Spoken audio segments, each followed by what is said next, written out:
The second Star Trek Discovery trailer was shown at San Diego Comic-Con, and it sure does look interesting. The first new Star Trek series in quite a while seems to be pretty controversial, and with the release of the new trailer, we see some new things. Let's talk about it. So we see some things for the first time. One of them is Klingons talking. We actually get to hear them speak, and I guess they do sound like Klingons. I'm just really wondering if we'll ever hear them speaking Klingon. We also see Harry Mudd, who seems pretty crazy. Yeah, well, he was in the original as well. He was very, I guess, flamboyant and colorful. I'm just really wondering how he's going to be in this one. In Star Trek Discovery, he has a big beard, though. And we finally see Captain Lorca on screen. Jason Isaacs sure makes him sound pretty serious. He looks serious as well. But according to Jason Isaacs, he is probably one of the most fucked up captains in Star Trek. The main character is Commander Michael Burnham, and she, not he, is of course fully human. She's got no Vulcan in her, but her character was mostly raised on Vulcan by Sarek, which is pretty interesting because Spock never mentioned her. And it really makes me wonder, are we ever going to hear about Spock? Are we going to see Spock?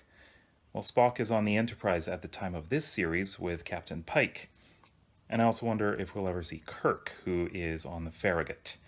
And if we do see those ships, will they look like the original series? Who knows? But back to Burnham. One thing we do see here is possibly one of the reasons why she didn't get command of a ship. You see her in a holding cell, and it really makes me wonder, what did she do? She seems to be in communication with Sarek quite a bit, and Sarek looks like a regular Vulcan, so there's no changes with the Vulcans. The only really big change is with the Klingons, but with how they look.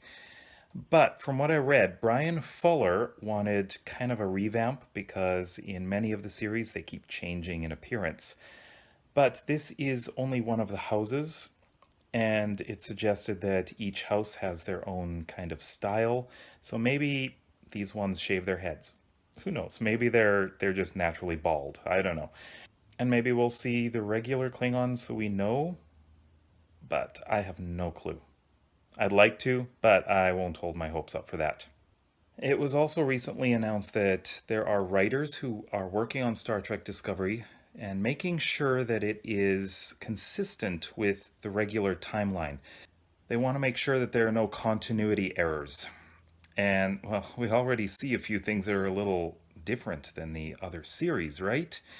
In fact, in this trailer, we do see ships warping in and weapons firing, and they seem so much like the Kelvin timeline. Makes me wonder about that too. But then this is 10 years before the original Star Trek, so maybe the technology is a bit different. I like to talk a lot about many of the things that we have learned about Star Trek Discovery, but I think I'm going to make a series of videos about them. So one about the Klingons, one about the technology and the characters, and so on. So I want to do that. So did you see this trailer? Let me know what you thought of it, and are you excited about Star Trek Discovery? You know, I'm really on the fence here. I'm not exactly sure what to expect. I'm kind of excited to see it, but I'm also quite hesitant. I'm not exactly sure what to make of some of the changes. So we'll just have to wait until September comes to see it. If you like this video, then please give it a thumbs up. And if you want to see some more Star Trek videos from me, then please subscribe right over here. And you can check these videos over here. There might be something you like. Thanks for watching. See you in the next video.